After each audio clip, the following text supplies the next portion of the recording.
அனைவருக்கும் வணக்கம். நாம் இப்போ பார்த்து கொண்டிருக்கின்ற கோயில் அருள்மிகு கந்தப்பர் ஆலயம். வள்ளி தேவசேனா சமேத ஸ்ரீ கந்தப்பர் ஆலயம் தான் இப்போ பார்த்து கொண்டிருக்கோம். இக்கோயிலாகப்பட்டது எங்கே இருக்குதுன்னு பார்த்தீங்கன்னா, தாம்பரத்திலிருந்து செங்கல்பட்டு வரும் சாலையில்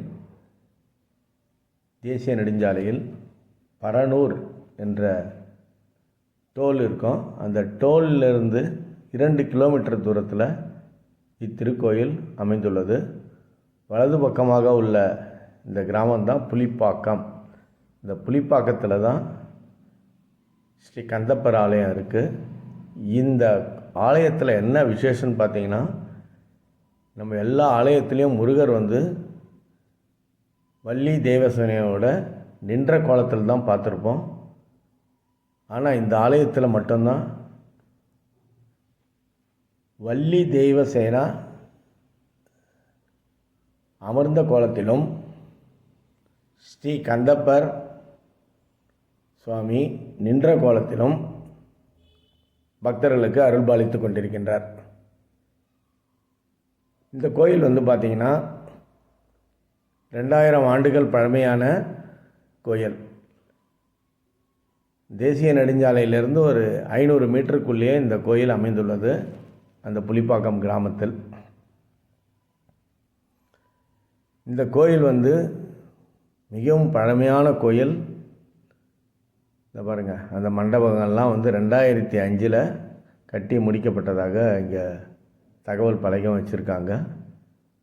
மேலும் இங்கே பார்த்தீங்கன்னா 23/5/2004 இக்கோயில் உழவார பணிகள்லாம் மேற்கொள்ளப்பட்டு மகா கும்பாபிஷேகம் சிறப்பாக நடைபெற்றது என்ற ஒரு குறிப்பு பலகையும் வச்சுருக்காங்க. இந்த முருகர் பாருங்கள், மூலவர் அவர் தான். நின்ற கோலம், வள்ளி தேவசேனா அமர்ந்த கோலம். வேறு எங்கேயுமே நம்ம இந்த தரிசன காட்சியை எங்கேயும் பார்க்க முடியாது. மிகவும் அழகாக முருகர் 5 அடி உயரம் கந்தப்பர் சுவாமி பக்தர்களுக்கு அருள்பாலித்து கொண்டிருக்கின்றார். சுற்றுப்பிரகாரம் வரும்போது பார்த்திங்கன்னா, தென் திசையை நோக்கி தென் திசை கடவுள் தட்சணாமூர்த்தி பிரதிஷ்டை பண்ணியிருக்காங்க. அவர் பக்தர்களுக்கு அருள்பாலித்து கொண்டிருக்கின்றார். மேலும் சுற்றுப்பிரகாரத்தில் வரும்பொழுது பார்த்திங்கன்னா, மயில் பாருங்கள் மேலே மண்டபத்தில். இது எல்லாமே சுதை சிற்பமாக 2004 தான் கும்பாபிஷேகம் செய்யும் பொழுது இதெல்லாம் புனரமைச்சு பண்ணியிருக்காங்க. இந்த கோயில் மிகவும் தொன்மையான கோயில். அந்த கோயிலுடைய அமைப்பை உள்ள புகைப்படத்தில் வச்சுருக்காங்க. அது சுற்றுப்பிரகாரம் வரும்போது பார்க்கலாம். செங்கற்களால் கட்டப்பட்ட கோயில், ரொம்ப பழமையான கோயில். துர்க்கை சுற்றுப்பிரகாரம் வரும்போது துர்க்கை பாருங்க பக்தர்களுக்கு அருள்பாலிக்கின்றார். மேலும் இக்கோயில் கிராம மக்கள் எல்லாம் ஒன்று சேர்ந்து இதை புனரமைச்சு நேர்த்தியான முறையில் இதை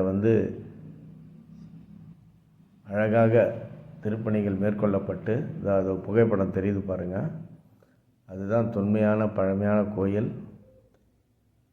இங்கே வள்ளலாருடைய திருவுருவமும் இருக்குது. அவருடைய சிலை அங்கே அமைஞ்சிருக்கு.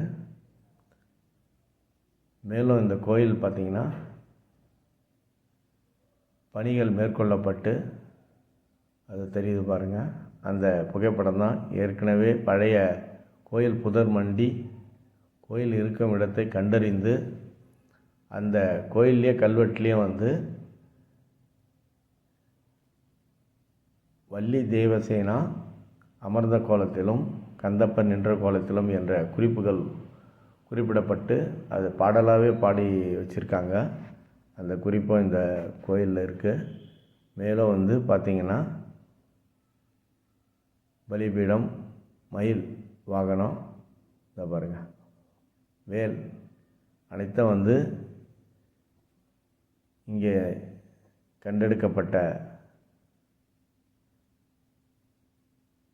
சிலைகளை கொண்டு இந்த கோயில் வந்து 2004 கும்பாபிஷேகம் பண்ணியிருக்காங்க. விசேஷ நாட்களில் சஷ்டி, கிருத்திகை மற்றும் செவ்வாய்க்கிழமை அனைத்து முருகருக்கு உகந்த நாட்களிலும் காலையில் பார்த்திங்கன்னா 5:30 to 7, அதே மாலையிலும் 5:30 to 7 இந்த கோயில் திறந்திருக்கும். இந்த ஒரு நவகிரகம் பாருங்கள், நவகிரகமும் வந்து பிரதிஷ்டை பண்ணியிருக்காங்க. ரொம்ப பார்ப்பதற்கு அழகாகவும் ரொம்ப அமைதியாக இருக்கும். இந்த கோயில் வந்து நிர்வகித்து வராங்க. இந்த கைபேசி எண் வந்து இந்த இதில் டிஸ்கிரிப்ஷனில் தெரிவிக்கிறேன்.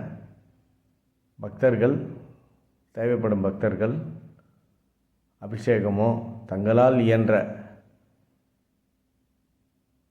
பொருளுதவியோ கொடுத்து முருகனுடைய அருள் பெற்று வாழ்வில் வளம் பெற